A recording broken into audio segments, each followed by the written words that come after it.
জাতীয়তাবাদী ছাত্র দল কেন্দ্রীয় সংসদের পক্ষ থেকে আপনাদের রূপসা তেরোখাদা দিঘলিয়ার অলিতে গলিতে ঘুরে বেড়াচ্ছি এমন একটি প্রতীককে বিজয়ী আনতে, যে প্রতীক বিজয়ী হলে আপনি আপনার সামাজিক নিরাপত্তা পাবেন, আপনি আপনার গণতান্ত্রিক অধিকার ফিরে পাবেন, আপনি বাক স্বাধীনতা ফিরে পাবেন।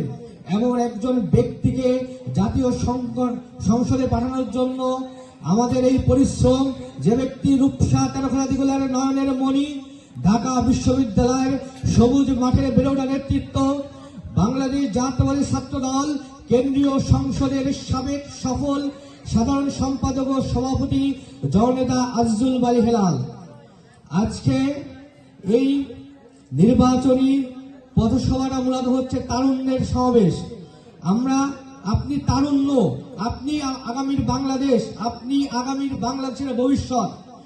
আমি আপনাদের কাছে আমার নেতা বিএনপির চেয়ারম্যান জনাব তারেক রহমানের পক্ষ থেকে কিছু পরিকল্পনার কথা শেয়ার করে যেতে চাই। আপনারা যেগুলো আপনার ডোর টু ডোর আপনার এলাকায় পৌঁছে দেন, আপনার মা চাচি, আপনার বাবা চাচা দাদার কাছে পৌঁছে দেবেন। আপনি যদি ধানের শীষে ভোট দেন, আপনি বিগত 17 বছর যে ফ্যাসিস্টের গণতান্ত্রিক অধিকার থেকে বঞ্চিত হয়েছেন, সেই অধিকার থেকে বঞ্চিত হবেন না। আপনি যদি ধানের শীষে ভোট দেন, আপনি আপনার বাংলাদেশের অর্জিত ট্যাক্সের টাকা সঠিকভাবে বন্টন পাবেন। আপনার অর্জিত ট্যাক্সের টাকা আমরা আপনার দোরে দোরে পৌঁছে দেওয়ার জন্য কিছু পরিকল্পনা গ্রহণ করেছি। সেই পরিকল্পনার অংশ হিসেবে আমাদের আছে ফ্যামিলি কার্ড, যেটা আপনার মা চাচিদের জন্য দেশ নায়ক তারেক রহমান একটা পরিকল্পনা নিয়েছে। আপনার পরিবারের স্বাস্থ্য নিরাপত্তার জন্য আমরা হেলথ কার্ড আপনার দোরে দোরে পৌঁছে দেব।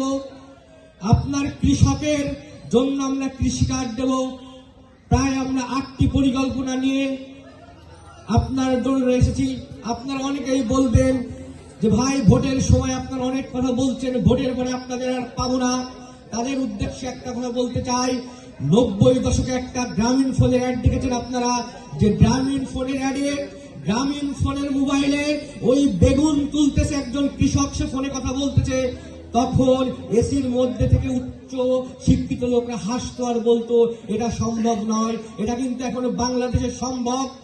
আপনি বিশ্বাস রাখেন, আপনি যদি ধানের শীষে ভোট দেন, এই আপনার ডোরে ডোরে ফ্যামিলি কার্ড, হেলথ কার্ড, আপনার কৃষক কার্ড, আপনার ছেলের নিরাপত্তা, আপনার সামাজিক নিরাপত্তা।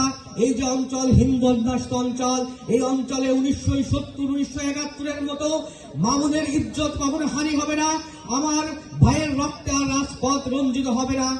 অনেকেই আপনাদের কাছে এসে জান্নাতের টিকিট বিক্রি করছে, তারা এক পকেটে জান্নাতের টিকিট আর এক পকেটে স্বর্গের টিকিট নিয়ে আসছে। আপনি যখন বলবেন ভাই আমি তো হিন্দু, তখন দিবে আপনাকে স্বর্গের টিকিট। যখন বলবে আমি মুসলিম, তখন দিবে আপনাকে জান্নাতের টিকিট। আপনার 2022 সালে জাহাঙ্গীরনগর বিশ্ববিদ্যালয় একটা হিন্দু শিক্ষার্থীকে যখন ছাত্রলীগ মারছিল, তখন সে বলছিল ভাই আমি তো হিন্দু। বলে তুই তো শিবির। বলে ভাই আমি হিন্দু। তাই তুই বেড়া তাই হিন্দু শিবির। আমরা ভাই জান্নাত স্বর্গের টিকিট দিব না, আমরা আপনার নিরাপত্তা দিব, আপনার সামাজিক যে মর্যাদা সেই মর্যাদা ফিরিয়ে দিব, আপনার গণতান্ত্রিক অধিকার ফিরিয়ে দেব। বাংলাদেশে আপনার যে মুক্ত বাক স্বাধীনতা আছে সেই স্বাধীনতা ফিরিয়ে দিব।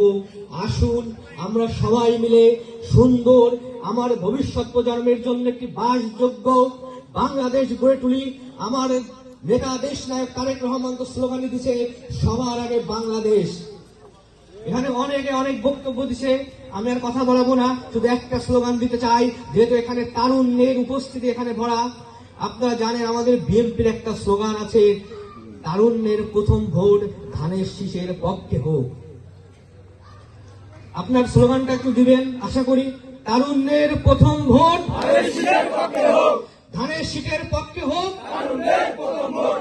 সবাইকে ধন্যবাদ। বাংলাদেশ জাতীয়তাবাদী দল জিন্দাবাদ।